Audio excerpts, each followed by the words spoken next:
दोस्तों हमारे चैनल को सब्सक्राइब करने के लिए इस रेड बटन को आप ऐसे दबाएं और फिर सबसे पहले नोटिफिकेशन प्राप्त करने के लिए इस बेल आइकन को ऑन कर लें। वेलकम दोस्तों, बालाजी ऑनलाइन क्लासेस में हम आपका एक बार फिर से स्वागत करते हैं।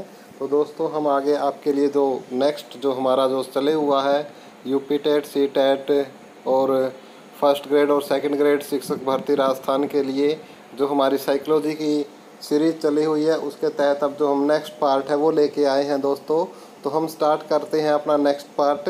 तो रेडी हो जाइए और आप अपना जो तैयारी कर चुके हैं वो अपना मूल्यांकन भी कर सकते हैं। तो इसमें हमने कोई सरल या कठिन नहीं है, रेंडमली सिलेक्टेड क्वेश्चन है, हमारे सभी प्रकार के क्वेश्चन है इसके अंदर। तो ये नहीं है कि भाई किसी का लेवल हार्ड है या किसी का इजी है, तो इसी प्रकार की हम कोई बातें नहीं करते। तो स्टार्ट करते हैं हम अपना पहला क्वेश्चन आज का कि किसी पठन सामग्री को एक रूप में पढ़ना खालिस्तान पढ़ाई के रूप में जाना जाता है। आपसे प्रश्न पूछा गया है कि किसी पठन सामग्री को एक रूप में पढ़ना पढ़ाई के खालिस्तान पढ़ाई के रूप में जाना गया है।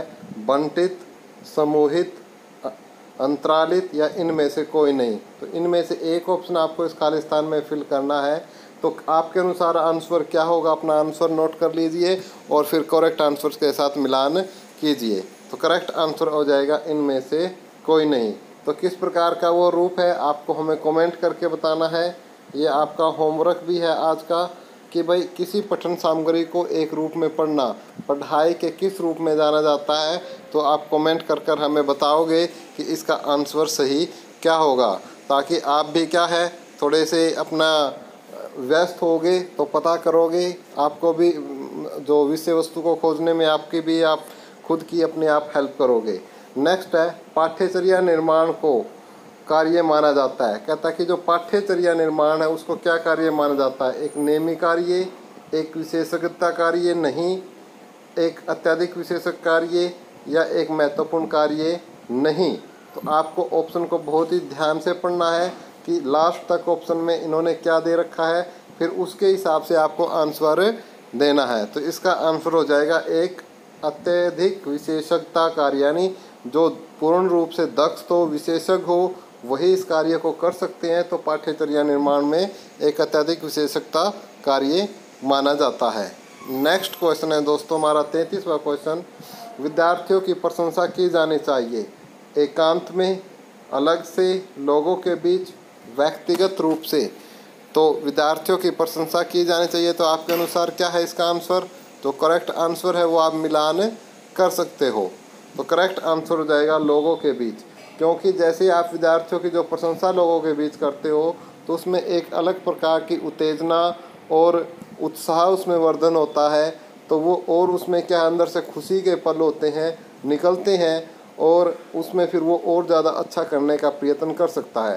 साथ ही हमें ये भी ध्यान रखना चाहिए, यदि आप कुछ बुराई भी करनी है, आपको कुछ धमकाना है, डराना है, तो उसको आप कहाँ करें, एकांत में करें। तो दोनों प्रकार के क्वेश्चनों को हमने यहाँ डिस्कस कर लिया है और दोनों बात का आप एक अच्छे मनोवैज्ञानिक टीचर होने के नाते इन बातों का ध्यान निसंदेह आप जरूर रखोगे।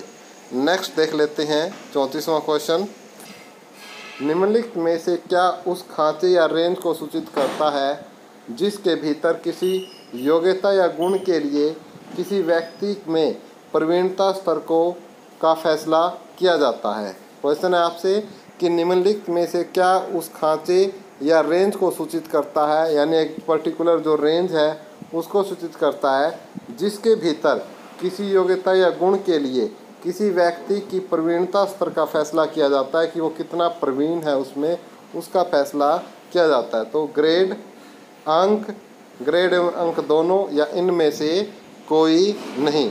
तो इनमें से कोई नहीं। तो इसका आंसर क्या है दोस्तों, देख लेते हैं। तो वो है ग्रेड। तो जो ग्रेड एक ऐसी खांचा या एक ऐसी रेंज है जिसके भीतर हम किसी योग्यता या किसी व्यक्ति के गुण है जो उसकी प्रवीणता स्तर का हम फैसला कर सकते हैं। तो ग्रेड बोलते हैं उसको, क्या बोलते हैं, ग्रेड। नेक्स्ट पर्सन देख लीजिए दोस्तों कि स्कूल पुस्तकालय खालिस्तान का एक शैक्षणिक तंत्र है। अल्प मूल्य, थोड़े मूल्य, ज़्यादा मूल्य नहीं या विचारणीय मूल्य। तो इसका आंसर हो जाएगा विचारणीय मूल्य। तो जो स्कूल पुस्तकालय विचारणीय मूल्य का एक शैक्षणिक तंत्र है। किसका? विचारणीय मूल्य का। तो बहुत ही मैं इम्पोर्टेंट क्वेश्चन आपको करा रहा हूँ दोस्तों, जो कि हर बार एग्ज़ाम में पूछे जाते हैं घुमा फिरा के। तो हर प्रकार के क्वेश्चन आपको बताए जा रहे हैं, तो बिल्कुल आप अच्छे से लर्न करते रहिए। तो स्कूल पुस्तकालय को एक विचारणीय मूल्य का एक शैक्षणिक तंत्र माना है। नेक्स्ट प्रश्न देख लेते हैं। अनुसंधान से पता चलता है कि हमारी पढ़ाई का खालिस्तान हिस्सा दृश्य व श्रवण अंगों के माध्यम से ग्रहण किया जा सकता है। दृश्य यानी जिसे देख के, श्रवण यानी सुन के। दृश्य और श्रवण, देख के और सुन के। तो कितना प्रतिशत का जो हिस्सा है हम पढ़ाई का हम ग्रहण कर सकते हैं? 60, 85, 50 या 95%। तो इसका आंसर है भाई 85%। तो अनुसंधान से या एक रिसर्च से हमें क्या पता चला है कि पढ़ाई का 85% हिस्सा दृश्य व श्रवण अंगों के माध्यम से ग्रहण किया जाता है। कितना भाई? 85%। याद रखोगे आप इस बात को। नेक्स्ट देख लेते हैं दोस्तों। अनुसंधान से पता चला है कि खालिस्तान की सीखने की प्रक्रिया में एक प्रबल चर है, संभवतः योग्यता से भी ज़्यादा महत्वपूर्ण चर है। तो वो कौन सा है? उपेक्षा, अनभिज्ञता, अभिप्रेरणा, निरुत्साहन। तो इनमें से कौन सा है दोस्तों? तो वो हो जाएगा आपका अभिप्रेरणा, ऑप्शन नंबर 3। तो अनुसंधान से पता चला है कि अभिप्रेरणा की सीखने की प्रक्रिया में एक प्रबल चर है, और मानते हैं ऐसा कि योग्यता से भी ज़्यादा महत्वपूर्ण चर है वो कौन सा है आपका? अभिप्रेरणा। कौन सी प्रेरणा? अभिप्रेरणा। तो बहुत ही इम्पोर्टेंट है दोस्तों। नेक्स्ट प्रश्न है दोस्तों हमारा इसी कड़ी में कि वर्ग कक्षा के माहौल में एक सकारात्मक पढ़ाई वातावरण स्थापित और मजबूत करने के अधिकार को निश्चयात्मक अनुशासन बढ़ावा नहीं देता है या बढ़ावा देता है से कुछ लेना देना नहीं होता कि ज़रूरत नहीं होती। तो आपको बताना है कि वर्ग कक्षा के माहौल में एक सकारात्मक पढ़ाई वातावरण स्थापित और मजबूत करने के अधिकार को निश्चयात्मक अनुशासन क्या करता है? 4 ऑप्शन दिए गए हैं इसके लिए, तो चारों मैं आपको बता चुका हूँ, जिसका आंसर हो जाएगा बढ़ावा देता है। तो क्या है कि वर्ग कक्षा के माहौल में एक सकारात्मक पढ़ाई वातावरण स्थापित और मजबूत करने के अधिकार को निश्चयात्मक अनुशासन क्या करता है भाई? बढ़ावा देता है। यानी आपका अनुशासन रहता है क्लास में, एक अच्छा अनुशासन रहता है, और आप तो वो क्या है आपकी एक पढ़ाई का जो सकारात्मक रूप है, यानी सकारात्मक यानी इंक्रीजिंग जो लेवल है पढ़ाई का कक्षा के अंदर, तो उसका वातावरण स्थापित करने में और उसको और अधिक मजबूत करने में क्या करता है? बढ़ावा देता है। तो बिल्कुल इसका बढ़ावा देता है भाई, इसका आंसर हो जाएगा बढ़ावा देता है। नेक्स्ट प्रश्न है दोस्तों, जब किसी शिक्षक पर प्राधिकारी हावी होते हैं या उन्हें अन्य कार्य करने के लिए विवश किया जाता है तो उनकी क्षमता कई गुना बढ़ जाती है, घटती है, अंशतः बढ़ती है, अप्रभावित रहती है। तो जब किसी शिक्षक पर प्राधिकारी हावी हो जाते हैं तो उन्हें अन्य कार्य करने के लिए विवश किया जाता है तो उनकी क्षमता किस प्रकार की होती है भाई? घटती है। तो सिंपल सी बात है भाई, घटेगी उससे। ठीक है, तो नेक्स्ट देख लेते हैं हम। क्वेश्चन नंबर हमारा इसी कड़ी में 40वां क्वेश्चन है कि निम्नलिखित में से किस एक प्रोजेक्ट सहायता सामग्री नहीं माना जाता? स्लाइड प्रोजेक्टर को, ओवरहेड प्रोजेक्टर को, ब्लैक बोर्ड को या एपीडिया स्कोप को। तो इसमें ज़्यादा डिस्कस करने की बात नहीं है, बच्चा जानता है। आप तो टीचर लेवल के हो, तो जो ब्लैक बोर्ड को छोड़ के बाकी सारी प्रोजेक्ट सामग्री है आपकी। चाहे स्लाइड प्रोजेक्टर की मैं बात करूँ, उसमें स्लाइडें बच्चों को दिखाई जाती है। ओवरहेड प्रोजेक्टर से आपको प्रोजेक्ट करके दिखाया जाता है। एपीडिया स्कोप से भी क्या है, स्क्रीन के अंदर बड़ी स्क्रीन पे बच्चों को दिखाई जाती है। लेकिन ब्लैक बोर्ड एक ऐसी सामग्री है जिससे हम क्या है पढ़ाई कर सकते हैं, जिसमें कुछ दिखाया जाता है प्रत्यक्ष रूप को सामने टीचर लिख के शो करता है। आप सभी को इसके बारे में पता ही है, ज़्यादा डिस्कस नहीं करके टाइम नहीं खराब करना हमें। तो नेक्स्ट क्वेश्चन देखते हैं। नेक्स्ट है कि छात्रों के सही मूल्यांकन के लिए निम्नलिखित में से किस विधि का प्रयोग किया जाना चाहिए? छात्रों के सही मूल्यांकन के लिए निम्नलिखित में से किस विधि का प्रयोग किया जाना चाहिए? रचनात्मक मूल्यांकन, सतत मूल्यांकन, कोर्स के अंत में मूल्यांकन, प्रत्येक 6 माही का मूल्यांकन। तो छात्रों के सही मूल्यांकन के लिए आपको 4 ऑप्शन दिए गए हैं दोस्तों। तो किस प्रकार का होना चाहिए? सतत मूल्यांकन यानी कंटिन्यूअस कॉम्प्रिहेंसिव एवल्यूएशन बच्चे का होना चाहिए, जिसको बोलते हैं हम सतत मूल्यांकन, जिससे बच्चे का सही मूल्यांकन किया जा सके। नेक्स्ट है दोस्तों क्वेश्चन नंबर हमारा 42वां। बच्चे का पहला शिक्षक कौन होता है? माहौल होता है या शिक्षक होता है, माता पिता या इनमें से कोई नहीं? तो इसका आंसर हो जाएगा भाई माता पिता। तो बच्चे का पहला शिक्षक क्या होता है? विशेषतः माता को माना जाता है, लेकिन यदि ऑप्शन में माता पिता दोनों है तो आप इसको माता पिता दोनों को ही टिक करोगे। नेक्स्ट प्रश्न दोस्तों, बहुत ही शानदार क्वेश्चन। देखिए, एक शिक्षक को समाज में सम्मान मिलना चाहिए। एक शिक्षक को समाज में सम्मान मिलना चाहिए जब वह एक आदर्श जीवन जीता हो, निष्ठापूर्वक अपनी ड्यूटी करता हो, प्रभावकारी तरीके से पढ़ाने में अक्षम हो, या ये सभी। तो आपका आंसर क्या है? फटाफट आप अपना आंसर लॉक कीजिए और देखिए क्या इसका आंसर तो है ये सभी। तो एक शिक्षक को समाज में सम्मान मिलना चाहिए कि वो एक आदर्श जीवन जीता हो, निष्ठापूर्वक अपने कर्तव्य का निर्वाह करता हो, प्रभावकारी तरीके से पढ़ाने में अक्षम हो। तो इन सभी के यदि गुण हो तो एक शिक्षक को समाज में निसंदेह सम्मान मिलना चाहिए। नेक्स्ट प्रश्न है दोस्तों, एक अच्छी उपलब्धि जांच का एक अभिलक्षण निम्नलिखित में से क्या नहीं है? एक अच्छी उपलब्धि जांच का एक अभिलक्षण निम्नलिखित में से क्या नहीं है? विधि मान्यता, विश्वसनीयता, द्विअर्थकता या वस्तुनिष्ठता। तो एक अच्छी उपलब्धि जांच का एक अभिलक्षण निम्नलिखित में से क्या नहीं है? तो इसका आंसर हो जाएगा द्विअर्थकता। तो ये नहीं है, बाकी आपकी विधि मान्यता, विश्वसनीयता और वस्तुनिष्ठता तीनों है, लेकिन द्विअर्थकता नहीं होना चाहिए। कोई भी ऐसा कंसेप्ट नहीं होना चाहिए जिसके 2 अर्थ निकलते हों, तो वो नहीं है, प्रभावकारी नहीं होगा। नेक्स्ट है दोस्तों, निम्नलिखित में से किसे आप अधिगम की सबसे उचित परिभाषा मानेंगे? निम्नलिखित में से आप किसे अधिगम की सबसे उचित परिभाषा मानेंगे? समस्याएं हल करना, विशिष्ट हुनर का विकास, आचरण संबंधी प्रवृत्ति का विकास, या इनमें से कोई नहीं? तो इनमें से आप किसे, जो अधिगम की उचित डेफिनेशन आप किसे मानेंगे, तो उसे हम देख लेते हैं। वो है इनमें से कोई नहीं। तो इनमें से ऐसी कोई नहीं है जिसको हम अधिगम की उचित डेफिनेशन मान सके। आपको पता है कि अधिगम प्रोसेस एक बच्चे और टीचर के बीच में एक लर्निंग जो थ्योरी है वो लगभग जो स्टूडेंट केंद्रित ही रहती है, तो वो होती है आपकी अधिगम थ्योरी। नेक्स्ट है, शिक्षा का मुख्य उद्देश्य होता है कि व्यक्ति के खालिस्तान का विकास करना, ज्ञान का, शरीर का, व्यक्तित्व का, बुद्धिमत्ता का। तो इसका आंसर हो जाएगा व्यक्तित्व का। तो शिक्षा का मुख्य उद्देश्य होता है कि व्यक्ति के जो व्यक्तित्व का ज़्यादा से ज़्यादा क्या करना भाई, उसका विकास करना, व्यक्तित्व का विकास करना। दोस्तों, आपको वीडियो कैसी लग रही है? और यदि आपने अभी तक वीडियो को लाइक नहीं किया तो सबसे पहले आप लाइक का प्रेस है जो थम्स अप का, उसको एक बार दबा दें। और फिर दोस्तों वीडियो को अपने दोस्तों मित्रों के साथ व्हाट्सएप या फेसबुक पर शेयर ज़रूर करें। और जिन्होंने अब तक चैनल सब्सक्राइब नहीं किया है वो चैनल को सब्सक्राइब ज़रूर कर ले।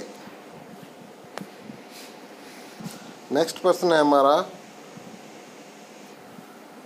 कोई व्यक्ति एक प्रभावकारी तरीके से एक हुनर कैसे सीख सकता है? कोई व्यक्ति एक प्रभावकारी तरीके से कोई हुनर है वो कैसे सीख सकता है? अवलोकन करके, सुनकर, पढ़कर या खुद करके? तो इसका जो आंसर है वो हो जाएगा खुद करके। तो क्या है कि जो सेल्फ, यदि हम खुद से कुछ करेंगे तो वो सबसे अच्छा तरीका होता है किसी भी हुनर का एक खुद एक्सपीरियंस जिसमें हम लेंगे तो वो सीखने का। तो खुद करके इसका आंसर हो जाएगा कि व्यक्ति कोई भी है एक प्रभावकारी तरीके से किसी हुनर को खुद उस काम को करके सीख सकता है। नेक्स्ट, शिक्षा को किसी व्यक्ति की अपनी ज़िंदगी खालिस्तान बनाने में सक्षम बनाने वाली होनी चाहिए। बेहतर, संतोषजनक और सार्थक, सभी संबंधों के लिए महत्वपूर्ण। तो आपको बताना है कि शिक्षा को किसी व्यक्ति की अपनी ज़िंदगी खालिस्तान बनाने में सक्षम बनाने वाली होनी चाहिए। बेहतर, संतोषजनक और सार्थक या सभी संबंधों के लिए महत्वपूर्ण। तो जो इसका आंसर हो जाएगा सभी संबंधों के लिए, संबंधितों के लिए महत्वपूर्ण। तो इसका आंसर हो जाएगा। नेक्स्ट देखते हैं दोस्तों, वर्णमाला की पहचान खालिस्तान वर्ष में शुरू हो जाती है। तो कितने भाई? 3 साल में। वर्णमाला की जो पहचान है वो कितनी आयु में स्टार्ट हो जाती है? 3 साल में। जब बच्चा 3 साल का होता है तो बच्चा क्या है, वर्णमाला की पहचान शुरू कर देता है। तो इसका आंसर हो जाएगा कितना? 3 साल। नेक्स्ट प्रश्न है दोस्तों हमारा, मनोविज्ञान सामान्यतः मानव के खालिस्तान से संबंधित होता है। भावनाओं से, विचारों से, आचरण से या सभी? तो इसका आंसर हो जाएगा ये सभी। तो मनोविज्ञान सामान्यतः मानव भावनाओं से, विचारों से, आचरण से, इन सभी से संबंधित होता है। नेक्स्ट प्रश्न है हमारा, शब्द आइडेंटिकल एलिमेंट यानी जिसको समान तत्व बोलते हैं, निम्न में से गहन संबंध रखता है। समान परीक्षा प्रश्न, सहयोगियों से ईर्ष्या, अधिगम स्थानांतरण या समूह निर्देशन? तो इसका क्या आंसर हो जाएगा दोस्तों कि शब्द आइडेंटिकल एलिमेंट्स, जो आइडेंटिकल एलिमेंट्स है वो किससे भाई? अधिगम स्थानांतरण से। आइडेंटिकल एलिमेंट्स शब्द है वो अधिगम स्थानांतरण से गहन संबंध रखता है। बहुत इंपॉर्टेंट क्वेश्चन है दोस्तों, अच्छे से इसको लर्न कर लो। नेक्स्ट 52वां क्वेश्चन है हमारा इसी कड़ी में, छोटा शिशु खिलौनों तथा अन्य वस्तुओं को फेंक कर उसके भागों को अलग अलग करके किस भाव को दर्शाता है? यानी जो छोटा बच्चा होता है वो खिलौनों को या जो अन्य है उनको फेंक कर उनके भागों को अलग अलग करके वो किस भाव को दर्शाता है? पहला है पर निर्भरता, दूसरा है स्वयं प्रेम की भावना, तीसरा है जिज्ञासा प्रवृत्ति, चौथा है दोहराने की प्रवृत्ति। तो इनमें से आपके क्या ऑप्शन हो सकते हैं? चूज कीजिए, उसके बाद सही के साथ मिलान कीजिए। तो है आपकी जिज्ञासा प्रवृत्ति। नेक्स्ट है हमारा, स्फूर्ति अवस्था कहा जाता है। स्फूर्ति अवस्था शैशवावस्था को, किशोरावस्था को, प्रौढ़ावस्था को, बाल्यावस्था को। तो स्फूर्ति अवस्था किस अवस्था को कहा जाता है? चारों आपके सामने हैं। तो जो बाल्य अवस्था है उसको क्या बोला जाता है? स्फूर्ति अवस्था। कौन सी अवस्था को बोला जाता है भाई? बाल्या अवस्था को आपकी किस प्रकार की अवस्था बोला जाता है? स्फूर्ति अवस्था। कौन सी अवस्था? स्फूर्ति अवस्था। नेक्स्ट प्रश्न देख लेते हैं हम। नेक्स्ट हमारा प्रश्न है कि प्रतिबिंब, अवधारणा, प्रतीक एवं संकेत, भाषा, शारीरिक क्रिया, मानसिक क्रिया अंतर्निहित है। प्रश्न आपसे पूछा गया है कि प्रतिबिंब, अवधारणा, प्रतीक एवं संकेत, भाषा, शारीरिक क्रिया और मानसिक क्रिया अंतर्निहित है। पहला अनुकूलन में, दूसरा है प्रेरक पेशी विकास में, समस्या समाधान में, विचारात्मक प्रक्रिया में। तो प्रतिबिंब, अवधारणा, प्रतीक एवं संकेत, भाषा, शारीरिक क्रिया और मानसिक क्रिया अंतर्निहित है। 4 ऑप्शन आपके हैं। तो क्या हो सकता है इसका आंसर? देख लेते हैं। तो इसका है विचारात्मक प्रक्रिया में। तो प्रतिबिंब, अवधारणा, प्रतीक एवं संकेत, भाषा, शारीरिक क्रिया और मानसिक क्रिया आपकी विचारात्मक प्रक्रिया में आपकी अंतर्निहित मानी जाती है। नेक्स्ट, वातावरण वह भारी शक्ति है जो हमें प्रभावित करती है। किसने कहा? हमसे बोला गया है कि वातावरण वह भारी शक्ति है जो हमें प्रभावित करती है। किसने कहा? वुडवर्थ ने, रोस ने, एनास्टी ने या इनमें से कोई नहीं? तो इसका आंसर हो जाएगा रोस ने। रोस ने क्या कहा कि वातावरण वह भारी शक्ति है जो हमें प्रभावित करती है। ये कथन किसका था? रोस का। तो रोस थे जो आपके मनोवैज्ञानिक, उन्होंने कहा कि वातावरण वह भारी शक्ति है जो हमें प्रभावित करती है। नेक्स्ट, बुद्धि परीक्षण निर्माण के जन्मदाता किन्हें माना जाता है? लेवेटर को, फ्रांसिस गाल्टन को, विलियम स्टर्न को या अल्फ्रेड बिने को? तो किसे माना जाता है भाई? अल्फ्रेड बिने को क्या है? बुद्धि परीक्षण निर्माण का जन्मदाता माना जाता है।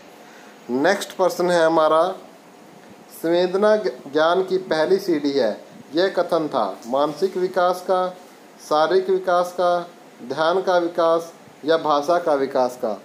तो पूछा गया है कि संवेदना ज्ञान की पहली सीढ़ी है, यह कथन किस प्रकार का था?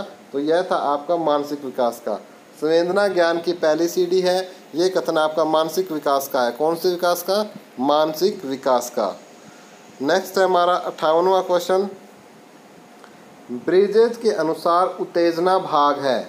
ब्रिजेज के अनुसार उत्तेजना भाग है सामाजिक विकास का, शारीरिक विकास का, स्वयंगात्मक विकास का, मानसिक विकास का? तो ब्रिजेज के अनुसार उत्तेजना भाग है आपका स्वयंगात्मक विकास का। तो ब्रिजेज के अनुसार उत्तेजना क्या है? इसका है स्वयंगात्मक विकास का भाग है। किसने बताया? ब्रिजेज ने इस बात को बताया। नेक्स्ट प्रश्न है, मानव विकास के संबंध में कौन सा कथन गलत है? विकास पूर्वान्वय होता है, विकास सामान्य से विशिष्ट की ओर होता है, विकास रेखीय होता है, विकास निरंतर चलने वाली प्रक्रिया है? तो इनमें से क्या है? एक कथन आपका गलत है, 3 सत्य है। तो वो कौन सा है? विकास रेखीय होता है। विकास रेखीय नहीं होता, विकास पूर्वान्वय होता है। बिल्कुल सही बात है, हम पहले से विकास का अनुमान लगा सकते हैं। सामान्य से विशिष्ट की ओर होता है और एक निरंतर चलने वाली प्रक्रिया है। तो आप एलिमिनेट करोगे तो ये आपका एलिमिनेट हो जाएगा, एक रेखीय होता है, तो एक रेखीय नहीं होता। नेक्स्ट है हमारा, तर्क, जिज्ञासा तथा निरीक्षण शक्ति का विकास खालिस्तान की आयु पे होता है। तो आज का हमारा आपका होमवर्क क्वेश्चन है आपका ये क्वेश्चन नंबर 60 कि तर्क, जिज्ञासा तथा निरीक्षण शक्ति का विकास होता है तो किस आयु में होता है? आपको बताना है। हम आपके सामने 4 ऑप्शन रख रहे हैं, 7 वर्ष, 11 वर्ष, 9 वर्ष, 6 वर्ष। तर्क, जिज्ञासा तथा निरीक्षण शक्ति का विकास होता है वो किस आयु में होता है? आपको बताना है। 7 वर्ष में, 11 वर्ष में, कब होता है आपको बताना है। 7 वर्ष, 11 वर्ष, 9 वर्ष या 6 वर्ष? तो जिन्होंने भी वीडियो को अंत तक देखा है, जो अच्छे से तैयारी कर रही हैं, वो इसका आंसर ज़रूर देंगे। मैं आपका कमेंट का इंतज़ार करूँगा आपके सही आंसर का। और यदि आप गलत दोगे तो आपका फिर क्या है, साथ के साथ करेक्ट करके आपको बता दिया जाएगा। और दोस्तों, वीडियो कैसी लगी प्लीज़ ये भी कमेंट ज़रूर करें। आपके सजेशन हमारे लिए बहुत इंपॉर्टेंट होते हैं। और जिन्होंने अब तक वीडियो को लाइक नहीं किया है तो प्लीज़ दोस्तों मित्रों वीडियो को लाइक कर दें, वीडियो को ज़्यादा से ज़्यादा शेयर करें। धन्यवाद दोस्तों।